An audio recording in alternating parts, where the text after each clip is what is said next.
Hi there, thank you for coming. Thank you for having us. I'm Eli Horowitz. I'm a writer and an editor, and I'm on the faculty here at the Banff Centre in the first ever digital narratives residency. And digital narratives is this sphere, this realm that sometimes inspires a lot of excitement and curiosity, and other times inspires questions like, what is digital narratives? And what's the point?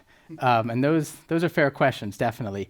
And so we're going to spend the next half hour or so trying to nudge slightly forward to an answer. Spoiler alert, we're not going to actually answer anything.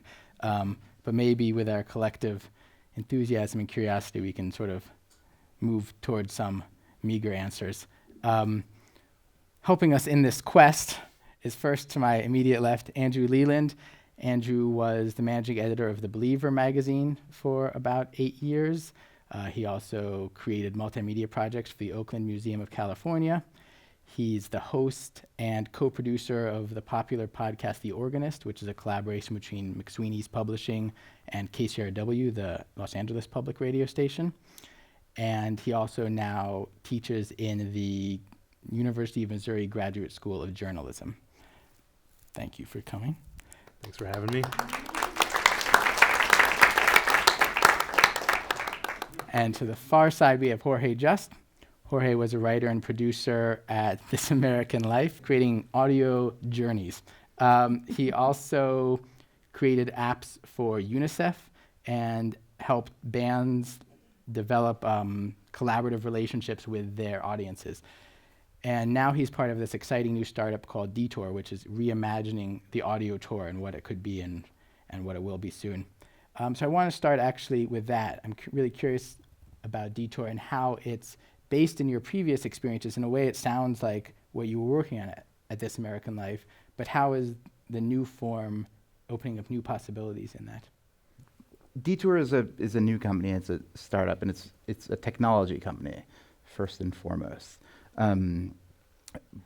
But the thing that we're doing is all about narrative. We're creating these sort of audio documentaries that you walk around in.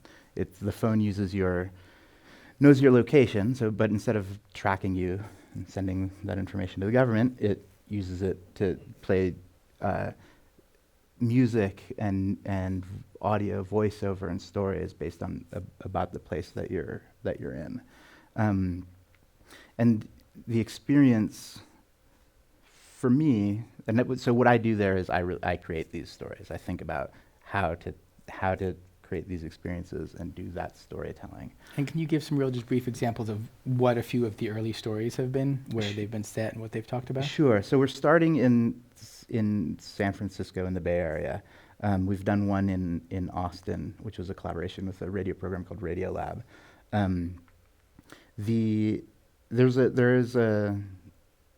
They run the gamut. So there's a great audio tour sort of the beat poets in San Francisco, and it's done by a colleague of mine who's an incredible radio reporter. So she doggedly got interviews with people that have refused to be interviewed for many years, and you're walking through the neighborhoods that the beats were in and hearing about their lives. That's one kind of thing. Another is the first one I ever worked on was a detour of Fisherman's Wharf, which is a very, very, very touristy neighborhood in San Francisco, the sort of place that San Franciscans, don't go to because they think it's just like a tourist trap. And for that one, I found a guy named Candy who's a fisherman. He's been a fisherman there for 40 years. And he takes you sort of behind the scenes. He shows you his boat. He explains how the fishing boats work. He takes you to this hidden pier where all the fish processing plants are. And those are sort of the more touristy ones. We're working on a fiction one in Oakland. That's very exciting. And we're working on one in the neighborhood of the Tenderloin, which is, there's no reporter voice. It's just led by people who've lived there, people who've been homeless and struggled and found sort of a way. And ideally, what they do is they allow you entry into a place in a way that you wouldn't have otherwise. And what are some of the moments where the Mhm. geolocation creates an enhanced experience that just a straight, hour-long CD or an MP3 download wouldn't do? So that's the thing that one of the things I'm most excited about is that this is a very technologically driven experience. There is so much going on behind the scenes, but the best experience, but it works best if you have your phone in your pocket and earbuds in, and you just have a voice telling you where to go and what to look at and what to experience the world. And I think it's a specific kind of digital narrative that is using technology to do things that you wouldn't ever be able to do if you just had an MP3 or a radio program or a guidebook or following along behind somebody. The technology, it knows where you are, it waits for you, it triggers audio and music and sort of details of the thing just as you're passing. It gives you an experience that is very different than you could have otherwise. But each experience doesn't feel like it's manipulated by technology. You could just be listening to an hour-long MP3, but the technology is smart enough to make that experience basically magical in all of the right ways. It sounds like in a way that the expertise of the technology is what allows the technology to disappear in the experience. Right. I mean, I would say it's as much just a very, very concerted, like a specific decision. We decided that what we wanted wasn't like virtual reality headsets that take you into a world that is in your head, but a technology that takes you out into the world and lets you experience it in a different way. Andrew, as someone who is creating these things and also consuming them as a reader and listener and all, do you think, is there a specific subject matter to this material? Is digital narrative a genre, or is it a tool, or what is it? This is going to be the beginning of our groping portion of the evening. What the heck is digital narrative encompass? I mean, I think that it's both. I think that you can look at a lot of this work and see commonalities in terms of it being interactive, I think the two main things people talk about or that you would notice are interactivity and immersion. But then at the same time, I think that the genres that we know and love from the olden days are also present. And so, there's a virtual reality, investigative journalism is now making its way into sort of immersive VR technology where a journalist will map out. There's a project recently, an artist named Dan Archer mapped out the area in Ferguson, Missouri, where Michael Brown was shot and where the protests happened, and you can explore that area using immersive virtual reality headset. That's still investigative journalism. That's still journalism, but it's using these tools. Whereas I also think you can look at a series of apps, for example, that all seem to have a shared set of concerns in terms of, like looking at your work, the silent history. I mean, do you see other works that you think of that it shares a genre with, not just in terms of literary fiction, but like what are some of the other projects that I think silent history kind of is haunted to some extent by the history.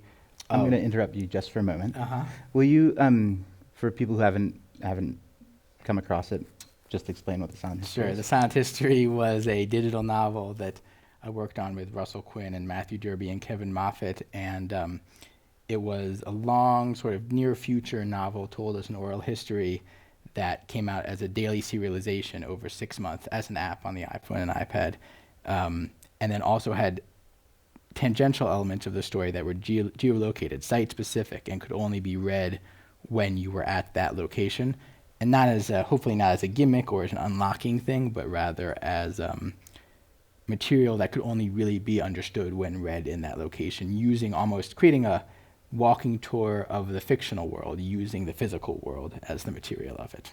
Okay. So that came out about 2 or 3 years ago.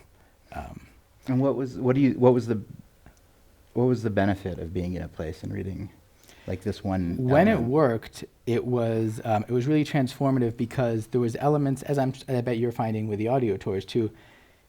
You use the location, but you don't sometimes you don't dwell on the location. You leave certain things unsaid that the reader, or in your case, the listener, can find out for his or herself.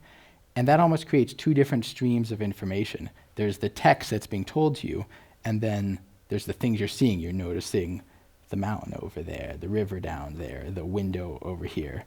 And that creates a weird sort of authenticity to the fiction because it's being confirmed by facts. There really is a mountain there. So therefore, the avalanche I'm reading about gets sort of a glow of truth almost. So the reader is an active participant. And this gets back to what you said about interactivity. I think often in this field, interactivity becomes, it's sort of thrown around as being equivalent with digital. And then also interactivity kind of just means choose your own adventure. It's sort of the most reductive form of interaction. Mm-hmm. But really, interaction is something we're doing all the time. I mean, whenever you turn the page of a book, you're interacting with the book, and that's an active choice.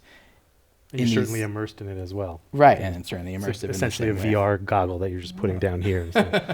Yes.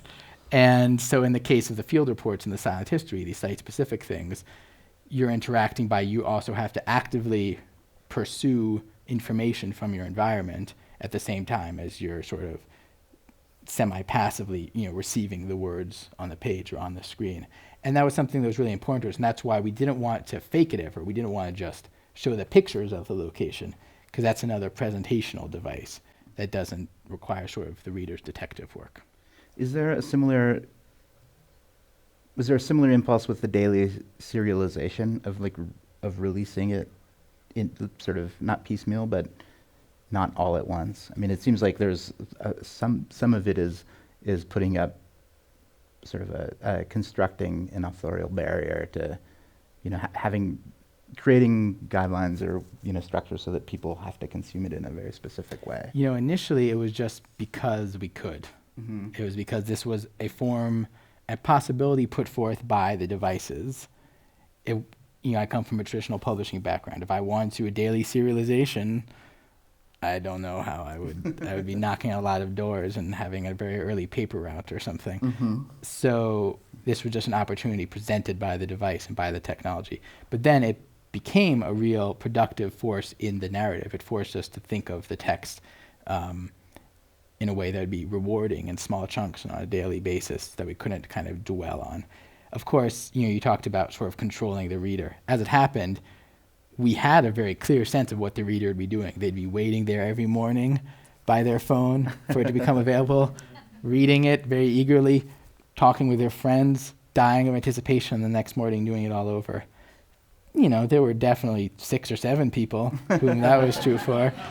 There are other people, though, who like to read it once a week. They waited for the weekend and they read a week's worth. There are other people who didn't even hear about it until halfway through, so there were 3 months of material waiting for them. So it's a lesson for all these projects, as is true of any kind of artistic creation, is you have one kind of imagined viewer or reader or user in mind, and then the ultimate user is someone very different or just far more diverse than you could ever imagine. And maybe this is somewhat specific to these digital narratives in that they implicate the user in a different way than maybe other forms of art. They require a more overt participation often. Well, and part of that is a financial one, right? I mean, more so than like the $20 cost of a hardcover book. You guys, both of these projects and all of these projects that we're talking about, presume that you have access to a pretty expensive piece of electronics. Sure. I mean, that's a lame thing about the whole field at the moment, definitely, is kind of the question of access is annoying. Although I struggled with this a lot at UNICEF because I was working on mobile technology for humanitarian disasters, right? Places where that technology often doesn't exist. I'm going to do the same thing you did to Eli. Will you slow down for a second and explain the app that you developed for UNICEF? It was a novel called Silent History. That's what refugees need most. It was determined. It's called Rapid FTR, and it's still in use. It's being installed in Nepal as we speak. But it basically facilitates collecting information about children that have been separated from their families. And sharing that information very securely with sort of humanitarian aid workers who are in the field trying to bring those families together. And that work was being done on carbon paper, which is a thing that probably some significant percentage of the audience will have to Google, and Polaroid photographs, which another percentage will have to Google.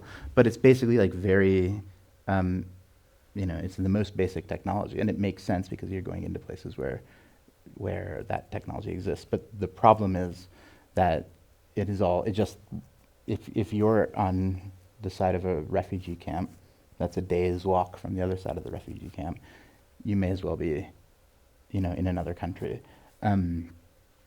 But the struggle initially was convincing, people that do this work that this technology isn't and won't remain something that it will be completely inaccessible, and that 5 years ago it was, but thanks to the wisdom of Chinese hackers, like the Android operating system is everywhere, and so the point really that I want to make is that I think in the long run it'll be a democratizing force. More people will have access to things like silent history than ever would have of that in just a book form. Yeah, I think that's true. And, another analogous thing that's sometimes frustrating about it is the obsolescence of these technologies. The CD player of yesteryear is the iPhone of today. And, but I think to me that's, it's just something where you got to kind of just deal with it as a creator. It's almost like humility that it requires of you're just sort of pushing the ball forward. It's not so important whether in 100 years or even 3 years someone can read your work, because the field as a whole is growing and becoming more interesting because of that. Right. Well, I think it also, and that's the thing, that it's not just the CD-ROM. It's also the 35 millimeter film. We've lost countless works of art due to just degradation of the format that it was created in. But I think, to me, and I don't know how you feel about this, it seems that, or I see a trend that's maybe due to that sort of forced realization, to creating more work that isn't meant to last, that is meant to be consumed and then disappear. How do you feel about that? Wait, what do you mean? What's an example of work that's not meant to last? It's not that it's not meant to last, but that it's not consumed with its longevity, right? In a sense, like a walking tour of a place, you could be terrified by what if that building is not here in 5 years, but you could just say for the next 5 years, people are going to have an amazing experience. Sure, until it happens. But I think even more so, works that are. There's the Bcc Project, right, which you should explain. I think is like very much created in a medium that is meant to go away, right? And there's also all sorts of narratives that happen on Twitter, books and stories that happen over text message. So not so much that the technology become obsolete, but just the work itself is more evanescent, in a sense. Right. Evanescent. Evanescence. Will you, for the 20% of the audience that has to Google the word evanescent? It's also a cool band. That was for the other 80%. Explain the BCC Project. BCC Project is something that's still in development. It's not coming out till the fall, but it's basically stories told through email as emails that will appear in your inbox. So just sort of like the classic epistolary stories, but recontextualized for this different format. So we're still getting a sense of the possibilities of it, the drawbacks of it, but it is really refreshing in that there's an extremely low barrier to entry. Everyone understands how to use their email. Everyone has email. A struggle, that's a real advantage of books, for example. It's like everyone knows how to open them. They never run out of batteries. There's all these real beautiful things about that as a technology. And, I think something that should be said in this conversation is we don't see any of these things so much as replacing the pre-existing models of storytelling or pre-existing the traditional or eliminating the traditional forms. It's more about expanding the possibilities, and particularly something I think we were talking about earlier is the way that some of these limitations, some of the traditional features are actually arbitrary limitations. Like what? Like with the fact is like in a well, like for like the 3-minute pop song or something like that, right? That's like the way records were made originally is what created that thing. So I'm happy about it. I love those songs, but it's not some pure human form that was created. It was based on sort of vinyl technology. Exactly. And this is why people were so infuriated when I think in one of the early versions of iBooks on the iPad, when it had the fake page furling, you look at that and you're just like, why is my iPad furling like a book? Right. What I want is the text. I don't need to watch an animation of a page furling. Right. So I think we're growing up and figuring out which things we want to hold on to and which things have uses that we don't. I mean, also another feature of books, print books, is that you always know when they're going to end. For movies, you don't always know when they're going to end. For DVDs, you might know when they're going to end because they say the thing there. On Netflix, you do know when they're going to end. Those things affect the storytelling experience. It's not more pure in one way or another. I mean, one thing I like to imagine sometimes is do a thought experiment where you're moving the opposite direction in technology. If we were moving from ebooks to print books, say, what are the kind of scare blurbs that would be thrown out? Like, I have to carry, like, there'd be these cartoons, I'm carrying all these books. What, I can't search for, I can't define a word in them. I have to go find a dictionary, you know? So it's not a matter of one being better than the other, and certainly not a matter of one replacing the other. I don't see print books going away anytime soon. It's just sort of an expanding of the toolbox, I think, for creators. It's like water, it fills the vessel. Fills the vessel. Creativity, it flows and it fills the vessel.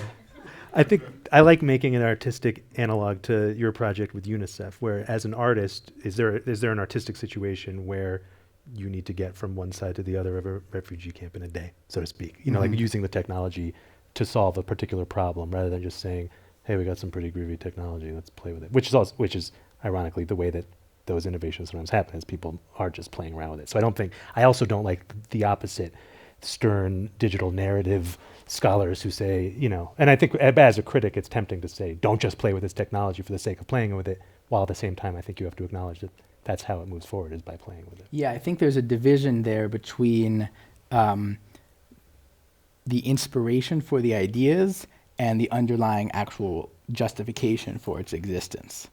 So I don't think the technology can ever be the reason why this thing belongs. It's like just because when you shake your phone, it knows that you're shaking your phone isn't a reason that your story should have phone shaking in it. But it can inspire a thought process where you say, what storytelling possibilities can open up by the fact that I shake my phone like a maniac, Probably none. But, for example, the silent history came out of a frustration with the choose your own adventure model of interactive fiction, because that's something that I never actually personally experience as a reader, wanting to divert the character to go kill the dragon, don't drink from the chalice. When I'm enjoying something, I'm just saying, whatever, dragon, chalice, I don't care. For the record, always drink from the chalice. Sure. And never try to kill a dragon. That's obvious. That's like a rule of, number one. But on the other hand, something I do feel is when I really love a work, whether it's a book or a movie or anything, I feel I want to exist further in that world. I want to explore the world. I want to see what's off the screen or off the page. And people do that all the time. They take tours of the locations where their favorite stories occurred. So that's one of the main inspirations for the silent history was, what if you could first become invested in a narrative and then actually investigate it physically further? Your idea of exploration reminds me of a question I have for both of you. And I think it's relevant to digital narratives, which is the idea of gaming. Because when I think of exploring a digital world, my first thought is of a game. And one thing that I think has happened to me that maybe was always present, but I've noticed that since I started reading ebooks and seeing a little percentage number in the bottom, reading a book almost becomes a game. I'm like 75%, doing good, keep going, and I wonder, I think one could interpret all of these projects in some ways as games. And I wonder if you think that is a fair way to interpret what you do and how gaming has influenced both of your work. I think it's definitely starting in our next project, the Pickle Index. It's sort of creeping in a little bit, and it's something that intrigues me but also scares me, because I know from myself when I'm playing these things, because it's such a powerful pull, it's almost so much more seductive than the appeal of fiction, or so much more immediate of a sense of reward. So I find myself just trying to fulfill the requirements of the game. So if I saw that 75%, I'd be 76, 77, 78. And if that progress isn't exactly aligned with your other artistic goals, like making people actually read the words, for example, it can be counterproductive. And so I still haven't figured out how to integrate the powers of gamifying things, sorry for doing that, into a sort of artistic experience that's maybe more nuanced and less immediate. What about you? Does Detour have anything to do with a game? I've thought a lot about it. I'm not a gamer, but I appreciate games as this like fully emerged art form, and the sort of the beauty of them. And I'm excited for what the next like 10 or 20 years of games, as we know that, what that means for what will come out of that to influence our culture. And I am absolutely in love with the idea of the game that the never-ending game, right? The game whose the goal is not to win the game, but to continue playing, because I think it introduces all sorts of invitations for collaboration, for sort of creatively bringing yourself into a world that somebody else has put together. That being said, even though Detour has is technologically capable of doing sort of open world experiences where you just go into a park, and as you walk here it triggers something, and as you walk here it triggers something else.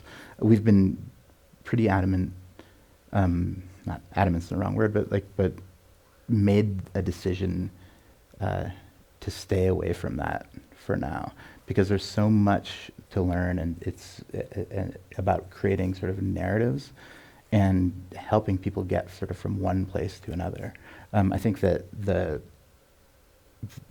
if a game has to be like incredibly compelling, the flashing lights have to activate your brain cortex in such a way that it becomes addictive, and I don't think that's the thing that I want to create. What I want to create is something that, like, by its nature, by its storytelling, by like the decisions that are made, you want to keep going. And right now, having sort of like a narrative arc and characters and things that unfold is a really pretty classic way of doing that.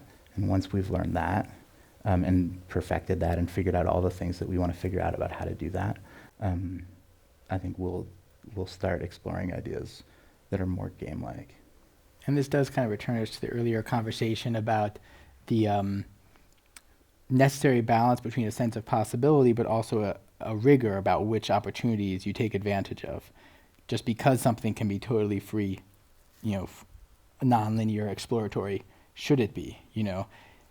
If I'm a potter and I just say, here's a lump, I'm just going to give you a lump of clay, you make it yourself. No one wants that. If I'm a playwright and I just say, here's some words, go make your own. This is a really good analogy. Everyone should know. I don't think the ability to give the user or the reader or the viewer more control necessarily means that reader doesn't actually want to give themselves over to an immersive experience.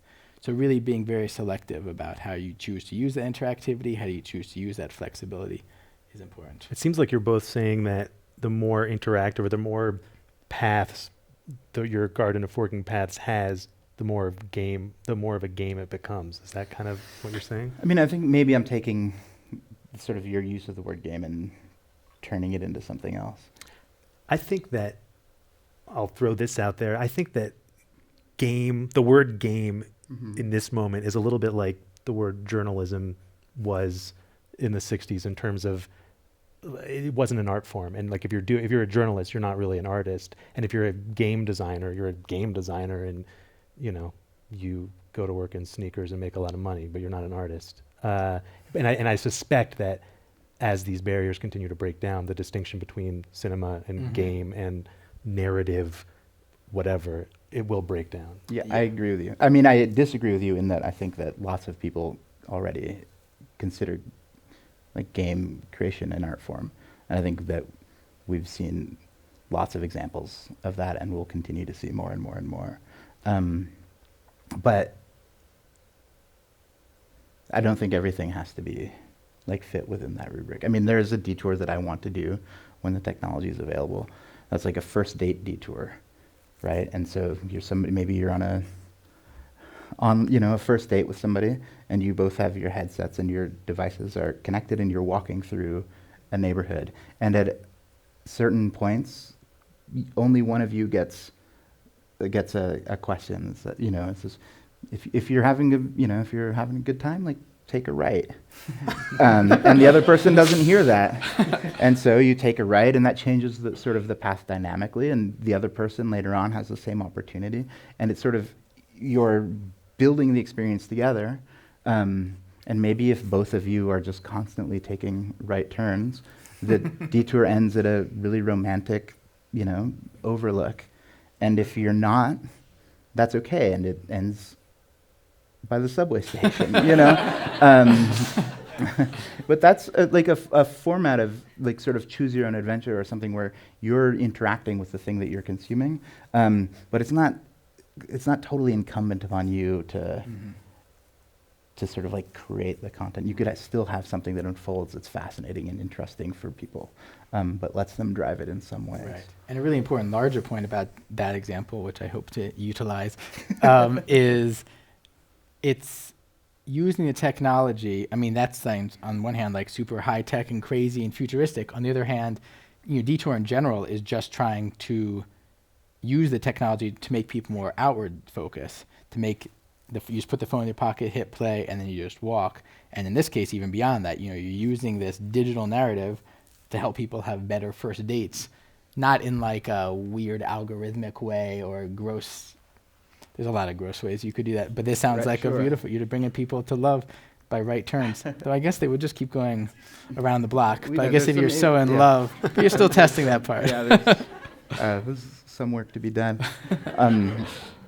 But I think you're right. I mean, the thing that I like most is that at best you can have an experience where you're walking along, you're in a crowd, and you're looking at the world differently from everybody else, but nobody knows that you're doing that.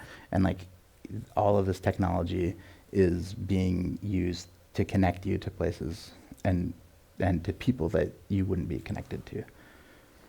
You guys are both being weirdos and wouldn't say this out loud, but Eli and I wrote a detour that is currently under development. That's the first fictional detour. Mm-hmm. And for me, it was a really fun and illuminating experience. And one of the things about writing it, so in some senses, it felt to me like you and I were writing a screenplay together. I mean, we were like, maybe it was a weird screenplay that was only spoken by one person and had a strange format, but it was collaborative, and it was a dialogue or monologue.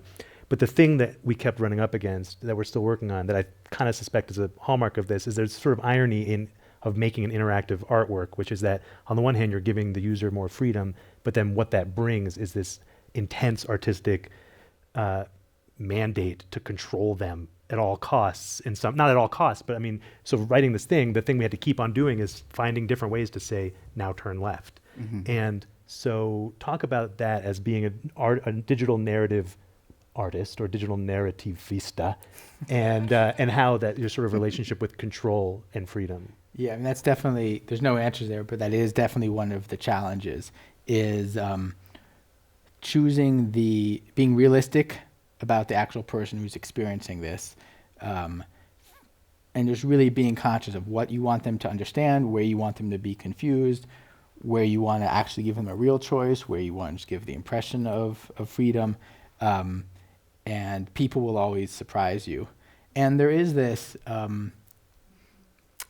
because these are these digital projects where as creators and as readers, people have a different expectation of usability, it does create a kind of larger obsession and focus on the user. Whereas obviously with books, there's all sorts of points where people might get bored or might flip ahead, and you want to be kind of aware of that, but the relationship is already pre-existing set in stone. I'm the author, you are the reader. Deal with it, you know? Right. You hope they like it, but that's their problem. Whereas with these things, these are kind of artistic works. They're kind of tools, like utilities. They're kind of like products. And to integrate all those viewpoints at once can be confusing. I'd like to take it away from this idea of like controlling of the users, because I think of it in a different way. I think that you come across sort of new like strictures of the form. It's a different thing that you're making, and you have to keep in mind that the people that are experiencing it are new to it as well. And so making sure that you're telling people to turn left at the right time isn't about controlling their movement. It's about helping them feel like that they're being taken care of or being comfortable. You know, that they're taking a risk with you by engaging in something new. And I think, you know, detours are one thing, but so is the work that both of you are doing.